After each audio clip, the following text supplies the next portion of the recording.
Second. We're gonna be here. Promise. It's all secretive. We're technically live. Oh, we're live. Audio-wise. We're audio-wise live. Audio live-wise.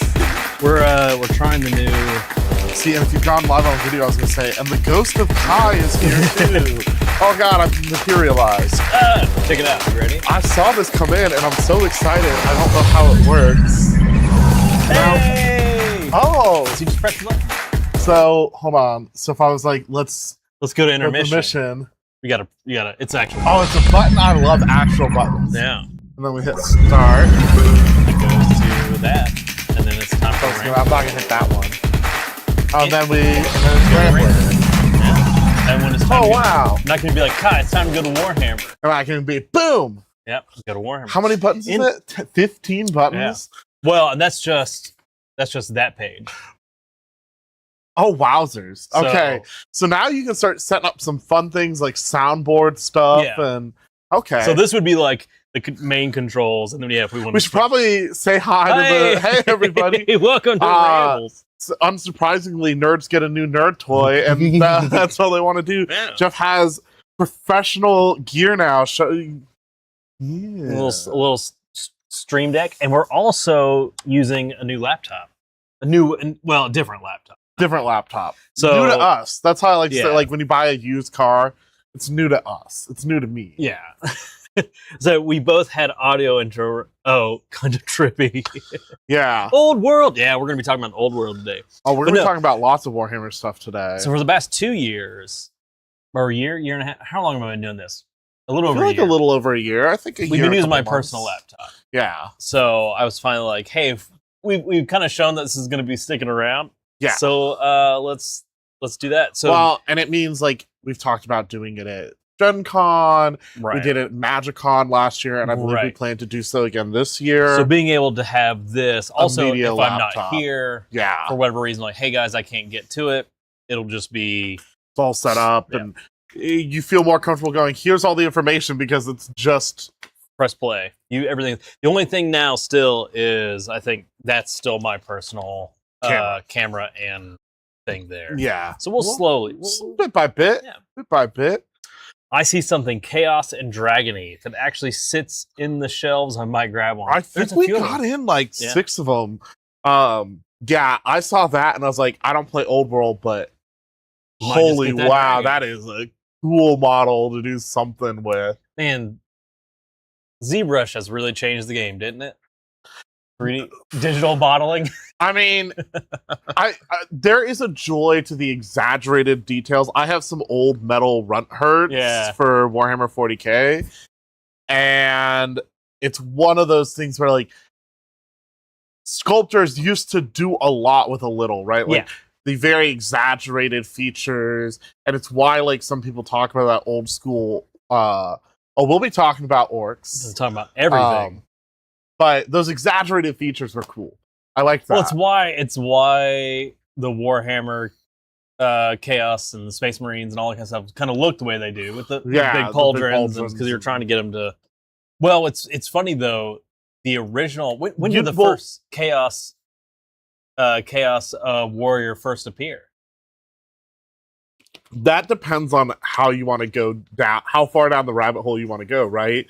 Because are you talking about the first Chaos Space Marine or the first Fantasy Chaos Warrior? First fantasy Chaos warrior. That was called a Chaos Warrior? Oh, like when they were called like Marauders of the No. North or whatever. Just the model itself. Probably in the 70s sometime. What game? Oh. Oh my gosh, I don't remember. Hero Quest. Yeah, that's right, Hero Quest. If you look at the old Hero Quest, if you look at that model, it is straight Harry up. the Hammer. Yep, it's straight up. Well, and you've seen the chaos. Yeah, and you've seen I'm sure the whole thing about like the best character designs are recognizable by the silhouette. Yeah. I think that's the same thing with like old school minis, sure. whether it was for Warhammer or other games, was like you look at the silhouette and you're like, I know what that is. Oh yeah. And now they don't need to rely as much on that. So we get much cooler, more detailed kits where you're like, now they're a little. Sometimes I think a little overworked. I'm looking at you, Cole. Yeah, like fiddly details that you just could not get in. Yeah. Well, first, pewter and resin just don't blend well. I had a resin model from Break recently, and I had the problem of like I'm trying to repair it, and God bless, it is becoming a real pain in the butt, and it didn't even break somewhere fiddly. But like I have like some of the resin weird boys, and they're like holding their staff up above them. Yeah, both staffs have broken. I've seen a guy. We probably follow him. He's an Australian guy. He takes his Tamiya glue. Yeah, and then he has his two bottles. One, this is the standard glued everything together or melt it all together. Plastic cement. But then his other one, he shaves off sprues into the glue itself. To make sprue goo? Yeah. And then he just keeps it in there, and it's really cool to watch him. He'll like put stuff together, and then he'll take since it's always liquid, it just continuously remains this almost gray yeah. goop that he can just paint into all the recesses. They used to have a thing called liquid green stuff. Games Workshop did. So it was like green stuff like Meadite or what. I mean, I've told people this before. It's just a 2-part epoxy, right? But it was a liquid one that like it was like probably the consistency of like thick paint. But that stuff for like filling gaps and for like even like pseudo gluing things, and I've never found a suitable replacement. I've never found anything similar. Oh wow, 2 big messages. There's this Old World, the March of Chaos books. This release is really exciting for Old World. The March of Chaos book gives Chaos players new list building combining warriors and beastmen. That's very awesome. I just want just beastmen. Metal has to be pinned, and resin has a bad habit of shattering. It's just a bad combo if the first assembly doesn't hold and the extra weight. Yeah, that was always like I talk about my river trolls. That's the thing I will always remember being a young middle schooler trying to glue my river trolls together, and they had those huge rocks above their heads, and it's just like here's the 2 spots where you're supposed to glue it together. Yeah, my brother and I he played Chaos Space Marines. I played Orcs. And he bought Havocs, and they were metal at the time, which are, have big old guns, right? And like they're attached at the shoulders. And we were like 14, 15. So unlike, I'm pretty sure that's Russ. Yeah, two. As Russ said, second Sly. I get it now. We weren't pinning because we were in our early teens. And so we, no joke, we would just have so much glue and our fingers would be stuck, and we'd take our fingers off, and then you'd watch the arms slowly fall out of the socket, and you're like, oh! I've been holding this thing for an hour. What's going on? The new magic rules with channeling. Ooh. 13 magic. Oh, speaking of new rules. Yeah. Magic, psychic for orcs. Yeah. I don't think it worked quite the way we thought it would. And I don't know if that's for good or ill. I was really hoping we'd get back psychic powers off of a chart, and it does not appear we're getting psychic powers off of a chart. I'm sure Old World has like true magic stuff. Yeah. Which is very cool to me. It's one of the things that would like I always loved in the old world was like make a level 3 wizard and a level 2 wizard so you could do this. I mean, and that's why I've talked about why I think I lean more towards AOS is just the commander phase, we'll call it for that, but the hero phase has that interaction between the spell casting and the prayers, and it just makes that phase a little bit more endless spells. Yeah, a little bit more I think they're called manifestations now. Yeah. So I like that moment of it's another phase of interaction between the two players rather than just I'm gonna spend points, I'm gonna do this, and this. It's almost an upkeep phase. Like in 40K, it's almost a bit of an upkeep phase. I'm just trying to make sure I'm still using the abilities I need to be using to make my round. Blah, blah, blah. I've always thought about it'd be cool to do a little skirmish game. They still aren't sponsoring you, Jeff. No. One of these days. El Jefe. Killer Peach. Killer Peach, because they're out of mango. You ready? All right. How's the Killer Peach? Killer? Peachy? Peachy Keen? Oh! I'll have to try that. No. I have to have another energy drink tonight because I've been going to bed early this week. No, not yet. I had one on the way into work. But like tonight, so I'll have to try it tonight. That may beat out the mango to you? Wow, that is good. That's good? Okay. El Jefe, I know you're watching. It's probably a Coca-Cola company. I don't think so because it's not in the Coke fridge. El Jefe Global LLC. All right. From Las Vegas, Nevada. I used to work in the casino industry, El Jefe. Let's talk. But yeah, I've always thought a skirmish game that was just a wizard battle. Like effectively something like Magic the Gathering. Right. Where, but like the lore of it where you're like two wizards battling it out and it's like a skirmish game of like minis game of just wizards battling it out. So that's how the Cryptos Open came about. Really? It started as I want to make a game about two wizards fighting each other, and it did not end up that way at all. But I wanted, because me and a friend had been working on kicking around ideas using percentile dice, because the idea, what I never liked about wizards duels is it never felt like, especially in D&D, right? Yeah. It never feels like we're actively in a contest with one another. I cast a spell, you cast a spell.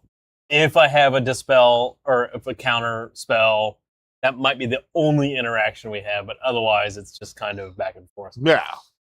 But I wanted something that was much more a feeling of active dispelling and countering, shooting. Well, it's like I'm gonna summon fire. It's like I'm gonna summon a rain cloud to put out your fire. Something like that. Yeah. What you want to do is recreate Sword in the Stone.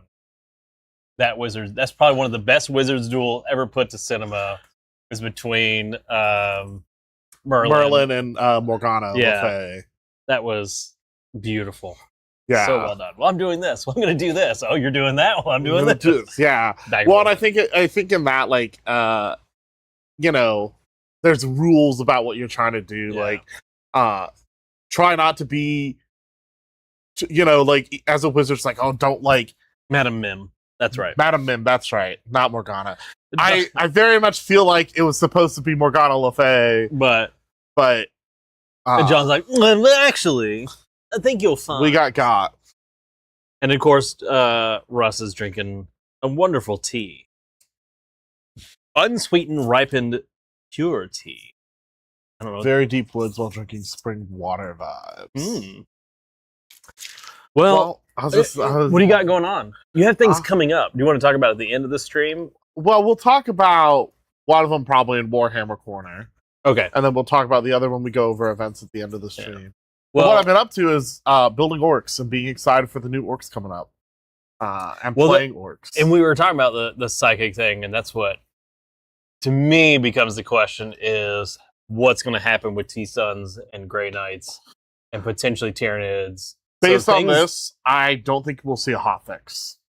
You don't think they're not gonna add the same stuff into those because the whole codex has been leaked online. Yeah. And the way it works is you basically you have a level. Yeah. And then you have powers stapled to your card, your data sheet. That's what I'm saying. Are they gonna get updates? I mean, how many things need to be updated? Problem. Magnus. I mean, not just Magnus though. Magnus the sorcerer. Yeah. Anything that has psychic powers in every single faction. That's a lot. Eldar would be a huge endeavor, and ultimately, like, it's not like they're getting like in the case of orcs, they're like, we only have level 1 psychers. Interested in more magic. I'm also okay if Tau either get nothing or they reflavor the ethereal's nonsense as magic. I mean, they've also done before, like, the Tau being resistant to psychic. Same with Tyranids. So they could do something like that. They're just very, I don't know. I would have liked to see, like, back in, like, you know, when you would get, like, disciplines of psychic powers and you could pick from them, but, like, realistically, the way it works for orcs, we have 2 psychers in the book now. We have the one on the rig. Yeah. Very cool model, by the way. Very excited for that. And we have the Weird Boy on foot, and it basically boils down to you have 2 powers and you get to pick one. Right. Because they're both level 1 psychers, and they both have access to 2 powers, and both powers are level 1. I think because of the way they're doing it, I would not want to see a flash update, because a quick update would mean I don't think they would put the love and tenderness into it that they need to for the factions that need it. Like, I need Grey Knights to have, like, a level 3 dude who has a level 3 power, 2 level 2 powers, and 2 level 1 powers. The Warlord, forget his name off the top of my head right now, he should be a level 3. Yeah. Because they're all psychic. They're all doing psychic stuff. They are a psychic faction. He needs to be able to, and of course, Brittany this morning, she was like, yeah, but Magnus needs to be level 4. Yeah, like, whatever. I think there's a lot of things they could do. Yeah. I'd be okay with an update in a month or 2 after they see how it works out with orcs in the reality. But like I said, these are level 1 powers. You get to do one of them. I think I would like to see more ways to get access to level 2 powers. Yeah. Level 2. Like, being able to do both of them would be cool. Just level them up. But, like, orcs have never been a super psychic-y faction, so I'd rather, if we were going to get an update, it'd be like, hey, here's the update in a couple months, because we spent the time and effort to make it look good. We'll see. Well, speaking of leveling up, have you checked out this RPG? Salvage Union? Salvage Union. This looks I'm awesome. going to read this as Savage Union. Savage Union. This is the workshop manual. No, this is an RPG where you play a salvage unit and you go around through space and salvage things. I'm sorry, I just sounded like a lot of fun. Salvaging salvagely. Yeah. Set in a scarred world ruled by corporations whose denizens live in isolated mega settlements known as Arcos. Very cyberpunky. Kind of, well, and also, to me, alien-y. Yeah. Right? Yeah. I was going to say, I would probably pair this with Mothership or something, or Alien at some point. Well, it's the whole megacorps own everything. Yeah. And you found a way to live your lives outside the bounds of corpo control. And I'm immediately like, oh, so you're runners, you're shadow runner. Yeah. Like, so you could do all sorts of stuff with it. But it's based off the Quest RPG, which is a very simplified gaming system. I've used it to run for my kids, but of course they're adding a lot more to it with the salvage. And I think 30 different mech chassis and 150 plus different mech systems and modules. That's what I'm looking for, baby. It would be very easy to take this and turn it into a combat mech game. I mean, they may have those rules for it. I mean, it might, but I'm saying, like, the core of it would not be hard to shift it into this is the beginning. And the beginning is a battle pilot has a class. Yeah, your pilot has a class. Move it into Lancer. There's so many really cool things. It's a very cool kind of. I'm I feel like a jumping off point game. The pilot versus mech thing. That's a thing that yeah. And the front of this thing is like those really classic diagrams of a piece of machinery with cutouts to show you the internals. So love it. Salvage Union. So I think it'll be a lot of fun if you love playing those kinds of games. Leyline Press, check it out. I might have to check that one out for the simple fact of it may get me closer to. I don't know if you've ever heard my whole thing of nothing does like Voltron or Power Rangers because you need something at the pilot level, you need something at the small mech level, and something at the large mech level, right? That like all works together. Because that's explicitly my job. It's like when people come in and they're like, actually, like, I found too much. And I go, yeah, I can't help with that part. That's what they hired me to do. Do we have any other cool RPGs to talk about? No I RPGs. See some cool board games. Like King of Tokyo Duel. Well, I want to talk about, this is a owlbear. I was here when we got those in. To hold your cards. Deck box. Yeah. Well, it's like, it seems like it's at one hand designed to hold your character cards for D&D, right? That's what we were trying to figure out because because it is too that's too big. Well, I guess it could work to hold like magic cards or something. Yeah. I don't see why not. Oh my god, I turned them inside out. Good job. But this is even removable. Yeah. But it was a small little deck box. We couldn't figure out who ordered them. we were like, who got these? Who bought these? Has a little strap, a little owlbear. You rip his face off to put the cards in. Is he owl? Is he bear? He's more owl bear in there. Or he's more bear than owl.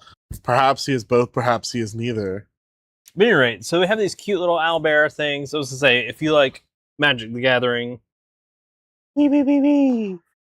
or play a lot of D&D and want to put your cards in there, because they just came out with all those new spell cards. Yeah, that's what so those spell cards, monster cards. Right. Yeah, I'm very glad they came out with those. Just for frankly, quick reference stuff. Once your Magic system gets to a certain level of complexity, you gotta figure it out later. Once your Magic all three boxes came in just absolutely ruined. Yeah. Once your Magic system gets to a certain level of complexity, just give me cards. Just give me cards. Just give me cards. Because then I can like set out my spells in front of me that I have access to. I mean, that's what Daggerheart did too, right? They were like, look, here's all the cards. I want to play around with the transformation stuff that they just came out with officially. Did we get just the books in yet, or we still just have the super awesome deluxe? Is our unboxing that up yet? No, I handed it off and I'm waiting for it to get uploaded. Well, we have an unboxing that shows you all the cool stuff. I want to see it because I want to see how you handled that ending. It's beautiful. Don't worry. You need to watch it just for the blooper at the end. Yeah. But we also have a bunch of cool board games. I want to talk about King of Tokyo Duel. All right. Because I actually got to try it this week. Okay. Yes. So it's a 2-player King of Tokyo, which I'm assuming because it's dual. Yes, that is the whole premise, but it's 2-player only. Right. If you know King of Tokyo, typically 5, 2 to 4, it's 3 to 5. I think it's 2 to 5. But like it really sucks at 2-player. Yeah. It's pretty solid at 3-player, but at 2-player it kind of devolves into just killing each other. This basically changes the dice. That's the whole system. A lot of stuff you still buy upgrades, you still go around the city, you destroy things, you try to beat each other up. Multiple locations, it looks like. Yep. Okay. And it has a lot of the same characters you're used to from King of Tokyo.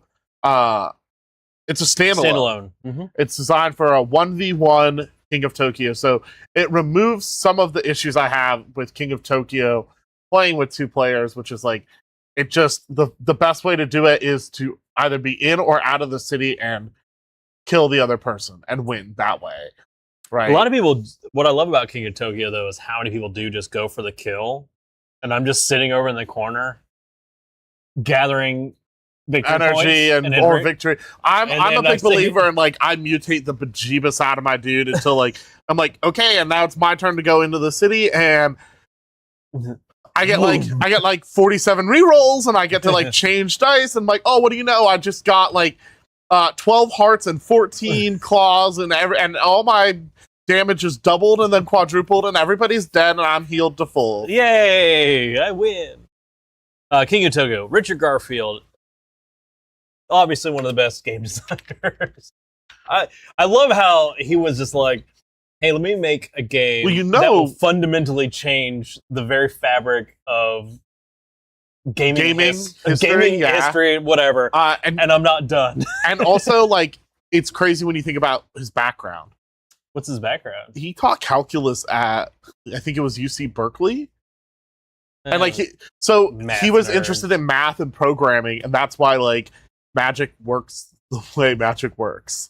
That's why you have like the stack working the way it works, and probably the reason why there's 5 factions. And all that stuff. There's all sorts of math involved. Calculus, what a nerd! Exactly, bunch of math nerds. But yeah, this obviously Vampire, the card game, Magic. Sure there's others. Keyforge he did. Mm-hmm. There's a handful of like random. There'll be like a random board game that comes out. You're like, what?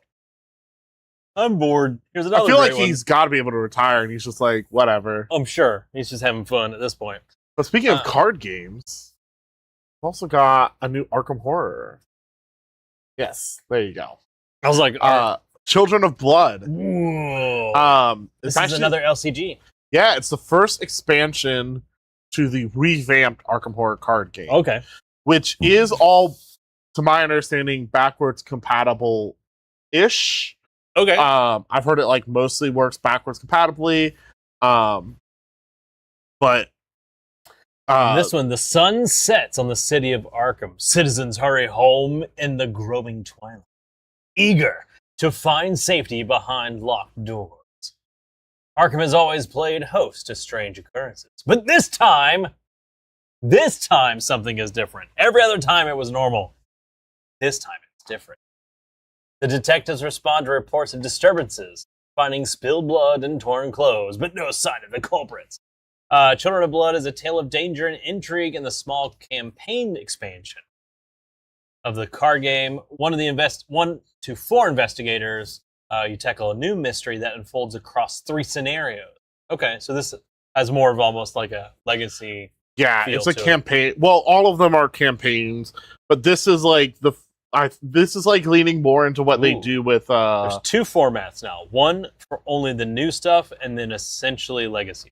This makes me think more of like how we get the campaign boxes for Marvel Champions. Oh, okay. Where they're like, here's like 5 villains to fight, and it's connected by a story. Okay. And you get upgrades that are only meant for that campaign. Okay. Whereas like they did that before as well, right? Man, GameGenic. Sorry, every time I see that, they just locked it down, didn't they? Well, they're FFG. They're owned by the same company. Yeah, they're owned by FFG. So anything that's owned by Fantasy Flight is gonna have that on there. Well, I don't remember. I think the Fantasy Flight is owned by Asmodee, and Asmodee also owns GameGenic. Might be how it works, but yeah, it's what is that called? Not vertical integration, horizontal integration. I was gonna say, does anybody else? No, I guess nobody else has those symbols on there. I don't remember if. Yeah. Yep, but Fantasy Flight or Atomic Mass Games, which is owned by. I don't remember if they're owned by Fantasy Flight or they're owned by Asmodee. I think they're owned by Fantasy Flight, but they've got it there too. And so, like Marvel Champions. Yeah. We also have, speaking of card-like games, the Dashing Double Crossers. This is the villainous success at any cost box. You can play this one on its own or mix and match with villains from other Disney villainous titles. This one, of course, is Ernesto de la Cruz and Prince Han. So, if you love the villainous series, we just got this new box in for you.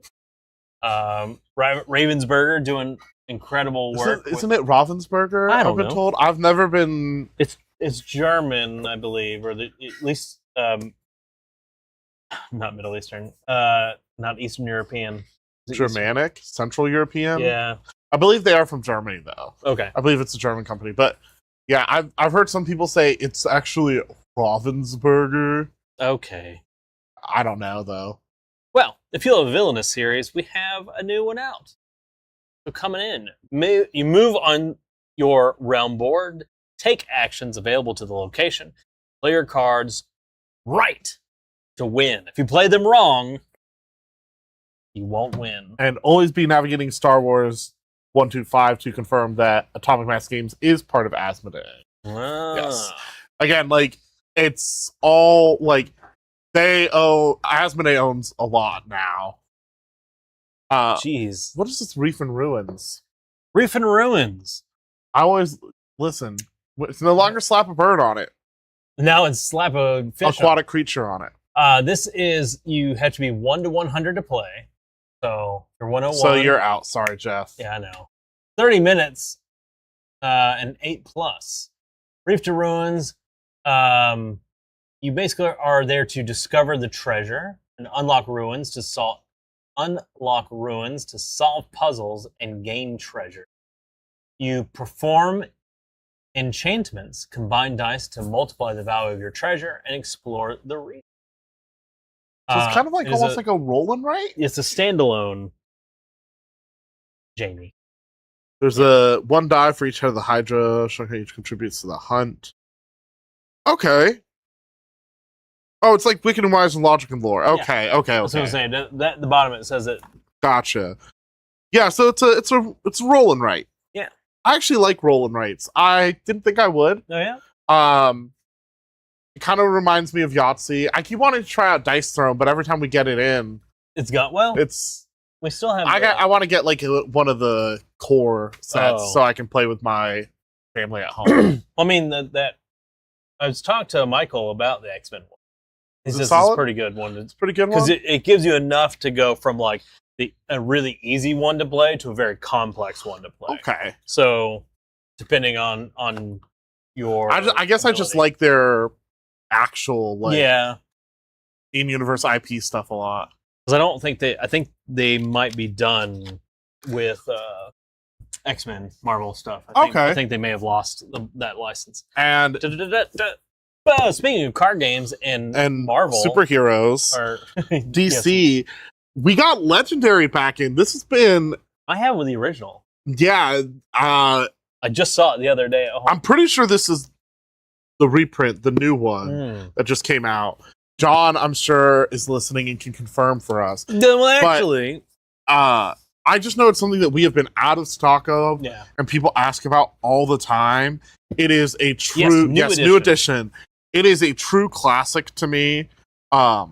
They've clearly updated the art, the graphic design. Like those look a little different than I remember the old cards looking. But if you want a deck building game with a really strong theme, I have the Marvel one version. Yeah. Legendary originally was DC, and then they like expanded it to everything. But you literally fight in different locations around the city. It is a cooperative. It is a cooperative, yeah. So you're all fighting, and there's typically a central villain that you're trying to defeat. When Marvel Champions came out, I was like, oh, it's the same thing as Legendary. And they're very different because Legendary, you build your deck it's a deck builder, as you go, as opposed to Marvel Champions where you build ahead of time. And so there's a lot of flexibility. There's a lot of... the one that it was weird about being a deck engine, deck building game, and also being cooperative, it felt a bit... We were all Dominion kids playing this, so it did feel really weird. Like, how come I'm not trying to screw my... Yeah. Like, you see something come up, and you're like, well, that'd be way more powerful in their deck than it is mine. Yeah. Where, in Dominion, you'd be like, I don't care that this will ruin my deck. I cannot let him get have it. Yeah. I can't let him have it. I will have this one card cycle through my deck. We played one of the original Arkham board games years and years and years ago. And we're playing it, and we're like, oh, there's a portal opening up. And I'm like, oh, I got to get to that portal before you do. And we are doing everything that we can to win the game. And one person in that one played the board. Yeah. It was our friend. He was playing, Cthulhu was coming out. And he's watching us play, and he just has this quizzical look on his face. So eventually at the end, Cthulhu comes out and beats us all, and he's like, wow, y'all really sucked at helping each other close those portals. We're like, what are you talking about? And he's like, y'all are working together against me, but you kept screwing each other over. We're like, wait, this is a cooperative game. Yeah. Have you ever played Clank? No. Clank can kind of be like that because Clank is not cooperative. It is explicitly competitive. But what happens is, like, as you take action, like, especially Clank Catacombs, which is, like, a fantasy one, it's really funny because, like, as you take actions, you pull dice from the bag and put dice in the bag. Okay. And, like, the dragon can attack, and when the dragon attacks, it hurts everybody. Okay. Including yourself.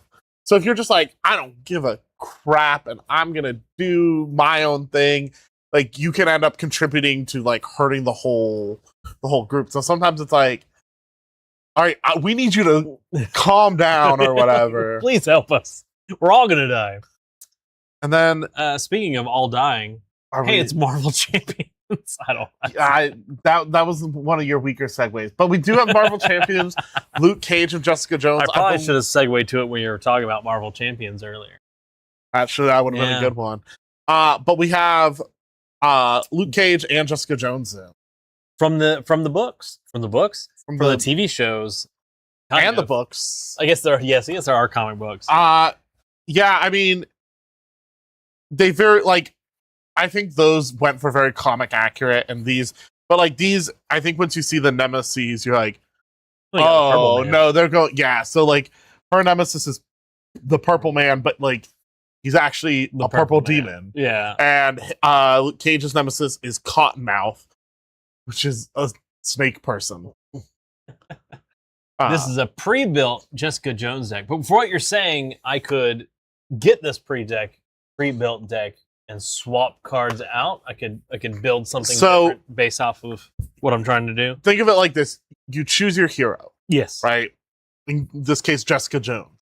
Your hero will come with, I believe it's 15 cards out of your 40 card deck that are. You're good to walk in front, Dre. He was trying to be polite. Oh wait, not there though. Yeah, no, he's messing with you, Dre. You're good. Gotta be nice to the card goblins.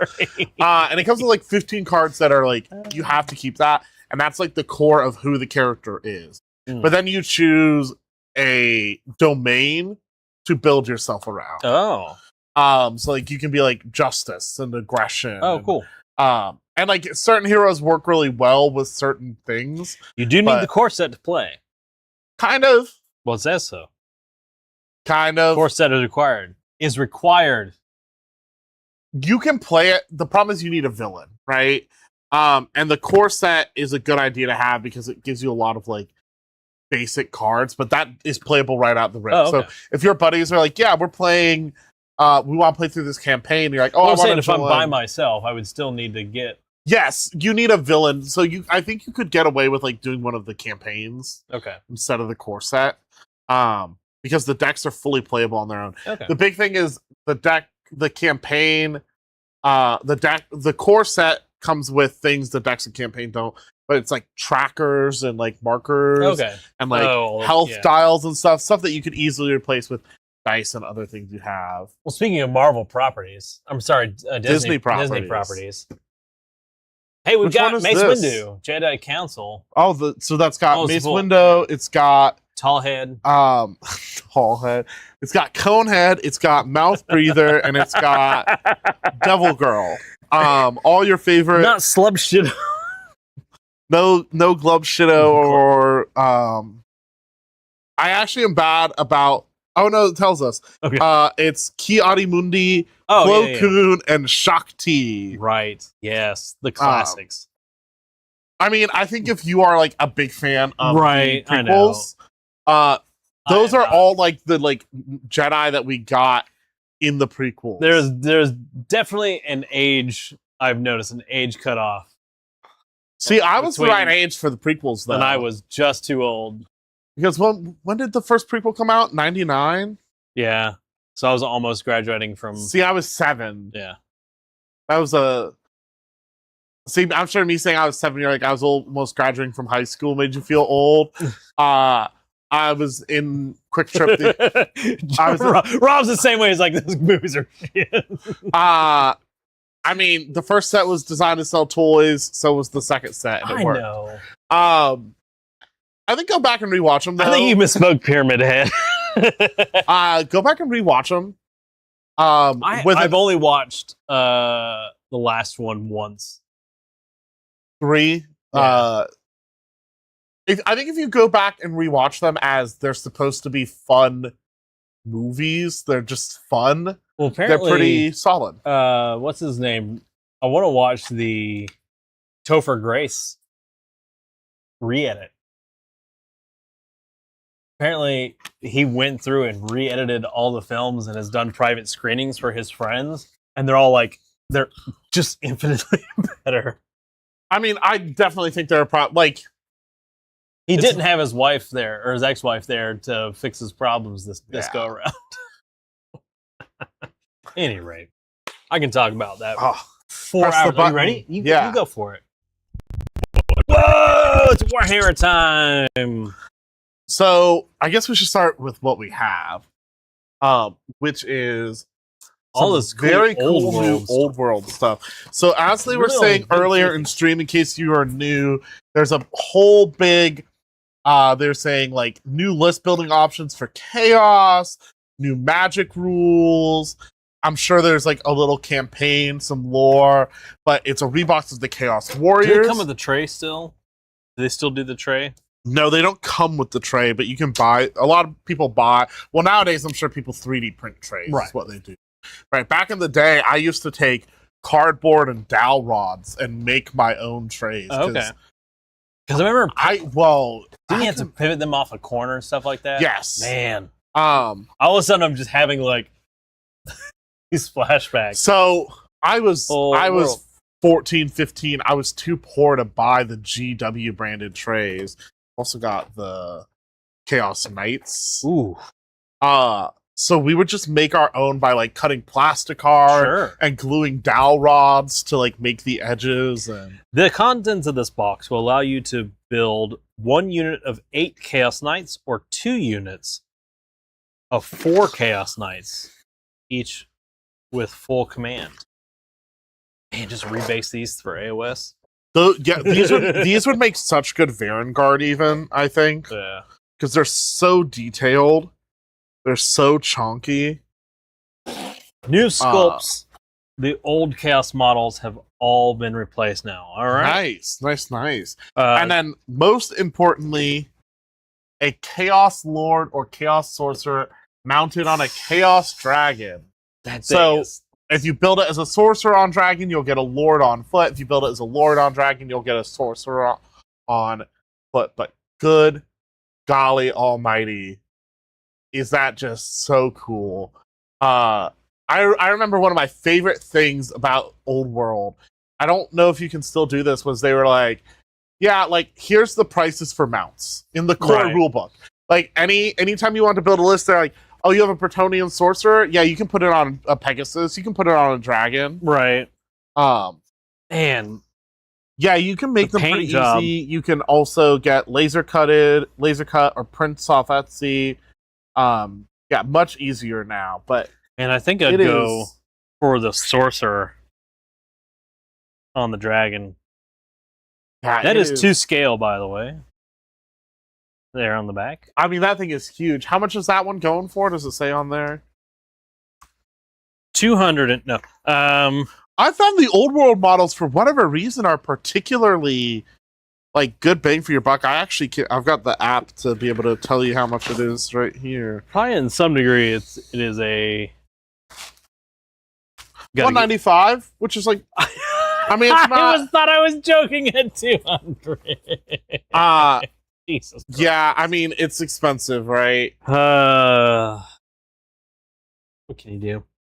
Hey, but yeah, it looks great. But a lot of their stuff, their Old World stuff, I'll be like, it's like a box of 20 for 60, and I'm like, yeah, in 40k AOS, I'd only get you a box of 10. Yeah. Then we also I do have some complicated feeling about the new Chaos Lord on Dragon. On one hand, I loved that it was a kit bash model prior to this. I rather like that about Old World. On the other hand, which it's a cool model. I love a cool, yeah. And you can always still kit bash. I'm still that kid back in the day that I bought the Lego box. Yeah. Because I wanted to make the thing that's on front of the Lego box. And I found there's other kids like, no, I just needed the pieces. See, so if I get to make that thing cool, whatever. We would make the thing, we would have it for a little bit, and then it would get broken down and put into the big box of Legos. Yeah.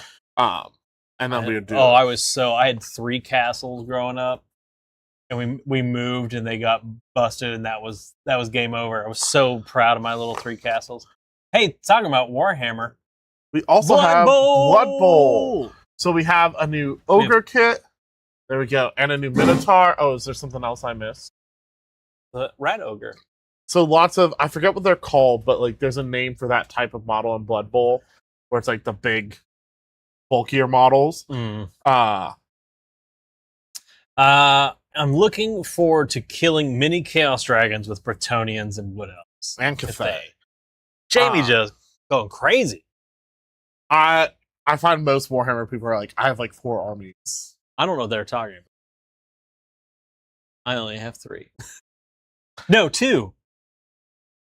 Of 2 different systems. No. You have Sylvaneth and Skaven. You have sisters, and you have the Foam Core.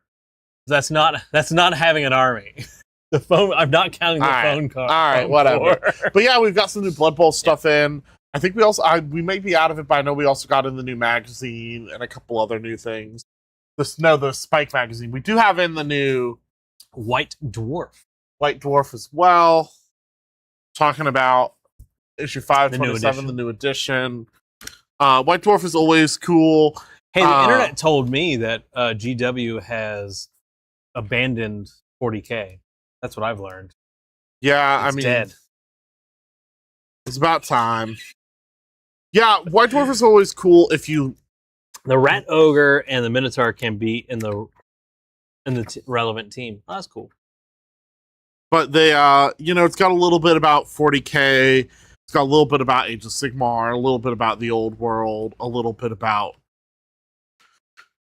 Blood Bowl, some Warhammer Quest, Black Library. So it's got some new stuff for Warhammer Quest Dark Water. It's actually like punch out cards. Oh, cool. And then at the end, it's got a tear out Warhammer 40K quick reference. Oh, shoot. And then a special mission you can do as well. Oh, cool. All right. Get on it. Yeah. And a special mission for AOS. What do you have to add? I always like stuff with that. And then tomorrow, for those who are not aware, we will have our pre-order open up for all the cool orc stuff. Sorry. 10 a.m., Rob? We got a thumbs up from Rob. 10 a.m. on the web store. We'll have the codex. We have all the new kits, all the refresh kits. The crazy thing is, that's not even everything. Because we know there's a new Gretchen kit, and we know there's a new Knobs kit, and neither of those are on the pre-order. Ooh.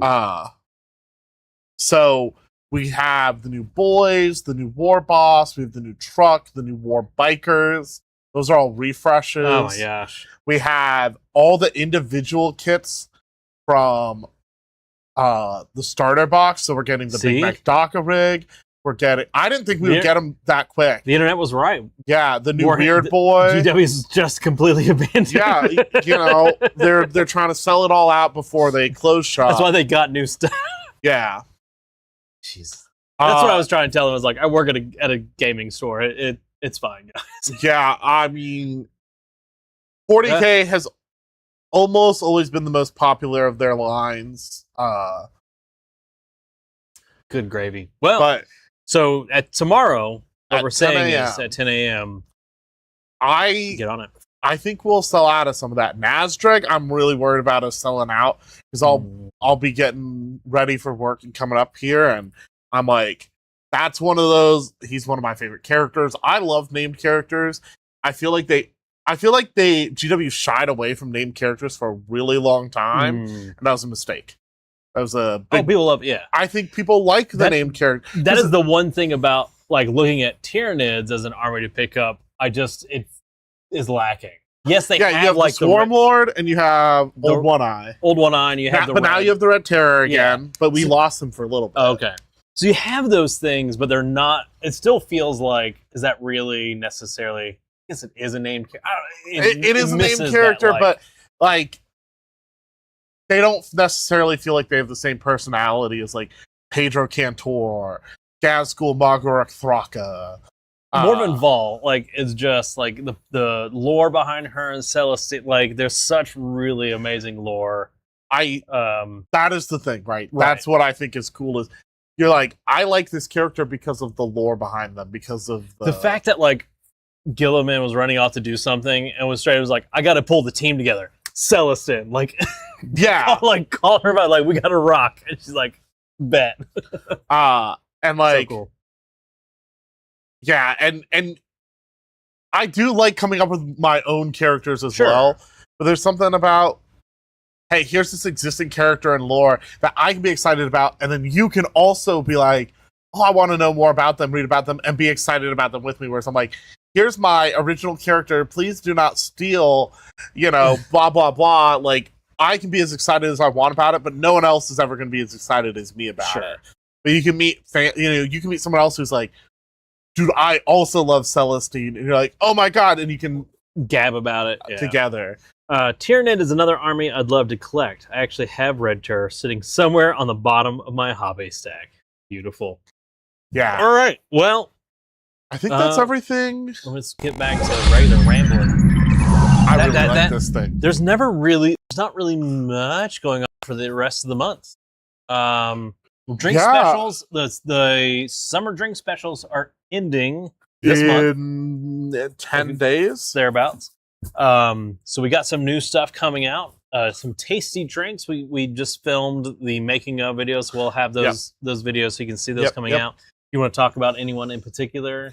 I mean, we have a few cool things. Obviously, it's fall. We're leaning into the fall thing, so we have to have something pumpkin. But we're doing a pumpkin cheesecake frappuccino that's got a nice little caramel swirl, little whipped cream to top it off, that I think people are going to love. I tried it and I was like, oh, it's definitely for people who are like, I like my fancy coffees. If you're like, I like my coffee black, maybe a splash of cream. Buy tickets for the Old World GT in October. They should be on our website, Giga-Bytes. Oh, I just realized that's the online, the ticker's not going. Yes, gigabytesonline.com. Gigabytes Online. Is it dash or no dash? No dash. Gigabytesonline.com. That one does not have a dash. If you go to our events, that'll show you all the events. If you can't find the tickets, you can also call the store. We can help you figure that out. Yeah. We also have... although sometimes it means they're sold out. Usually the 40K means they're sold out. But... check it out. Yeah. We have Dev Night, the unofficial Developers Night is happening, which threw me off so much when I was like, "Where's Jeff at?" Yeah, they were having such a great time. They decided to make their own thing. Well, not make their own. I mean, obviously, the community can put on whatever events they want to. I mean, that's the goal, right? Is like we start something and people are like, "Nah, this is good," and like they kind of take it over themselves. That happens. Well, quite frequently. There's a chance this Saturday the creator of Lancer will be there. Yeah, that's pretty cool. So if you like Lancer and want to meet them and play games with those folks, Atlanta's kind of a hub for game developers. I found game designers. You've talked about this too. The number of times I'm like, oh yeah, blah blah blah blah blah, and they're like, oh yeah, so and so also lives in Atlanta. I'm like, they do? Yeah, and that's part of it is trying to get that community. I have a lot of friends in Michigan actually that all know each other. It seems to be a hub in Michigan. There's a big RPG con out there. I think in Minnesota. Oh, I don't know. It happens in the winter. I forget what it's called, but we also have KinneyCon. Actually, you just reminded me. Yeah, well, KinneyCon Mini, and then Atlanta Game Fest coming up. KinneyCon is literally a convention these guys made based off their friend Kenny. Some weird inside joke, and I don't even know if the guy actually makes it to the con. Yeah. But it's basically just they play board games and card games at a church, I think, locally, and Yeah. it's just kind of slowly been gaining traction a little bit. Everybody's been having a good time. So if you just want a small get together, reason to go play board games because it's a 1-day event. Yeah, because KennyCon I think is 3 days, but KennyCon Mini is like The 1-day thing. Yeah. That's really the only thing we got. I can think coming up. DragonCon, of course.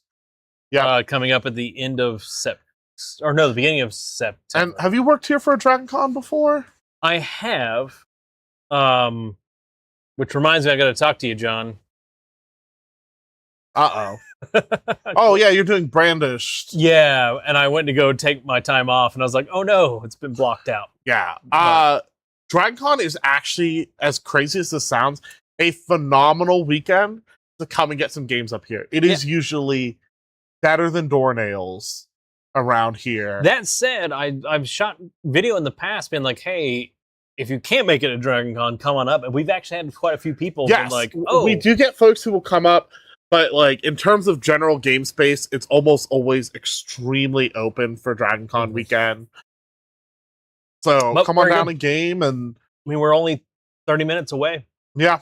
It's not that bad. And we'll get, but for people who don't, I don't tend to go to DragonCon. No. I've always been working here, so like I've had people on their way home on Sunday and Monday will stop there, we'll be going north. So they stop by here. Yeah, if they're from like North Carolina or on the South Carolina. All right. And then the only other event I wanted to talk about, August 30th, 4 p.m., we have our Kids Warhammer Night. Yes. I always say that we cannot continue to have a community if we don't get young folks into playing the games. And so, but also it can be intimidating if you have kids who play or want to play. It's like, hey, like, go play with all those 30-year-olds. And like, I was definitely that 16, 15-year-old playing with a bunch of 30-year-olds. Roman has a pretty good story, if I remember correctly, of playing with a bunch of older guys that would just beat the snot out of them and just feels terrible because they're not trying to teach you. You're like, oh, here's the kid I can And steamroll. So we do our Kids Warhammer Night. We do it every 3 months. And it's designed to be a spot for kids to learn with other kids. In my case, I'll be the experienced person helping and teaching and giving tips and tricks, making sure people have a good time, making sure they have a game. I'd rep the new AOS Path to Glory, but I don't think the tickets are up yet. No. I just handed off the map to John. Yeah, so... But yeah, it's a really awesome thing to bring your kids to. Come and play August 30th, 4 p.m. If you've got friends who've got kids who are maybe express interest, it's a good time to come out and check it out. And it's a good opportunity to be like, well, I don't like this game, but there are other mini games. If they like the idea of playing a minis game, but maybe they don't like Warhammer necessarily, we have lots of others. So many other games to check out. And if they want to come up and play and they're like, it's not Warhammer, like, we're happy to, I might not be able to teach them depending on the game. Yeah. But like, come on out. It's a good time for them to meet up with each other. It's also convenient because we have our kids D&D night or D&D day at noon on every Sunday. So yeah, get kids, have them. Can you pick that up for me? We forgot one last thing. Go grab that thing at the end there. Oh, what is this? Just hand it to me. Oh! We forgot to talk about one final thing. Monument Paints Pro Acryl. We got a whole rack. The paints should be coming in today. Okay. I knew we got the rack. I didn't know the paints were coming in as early as today. People are very excited. Yeah. I know it took a good chunk of effort for us to have them available. So I'm excited, especially because I want to see if we can get their speed paint line. And I actually haven't gotten to use them because like I get most of my hobby supplies from here. Yeah, I'm excited to try them out. All right, I think that's it. Right. It's 12 o'clock. Store's open. Y'all have a good one. We'll see you all next Friday. Do you want to hit the end button? Bye.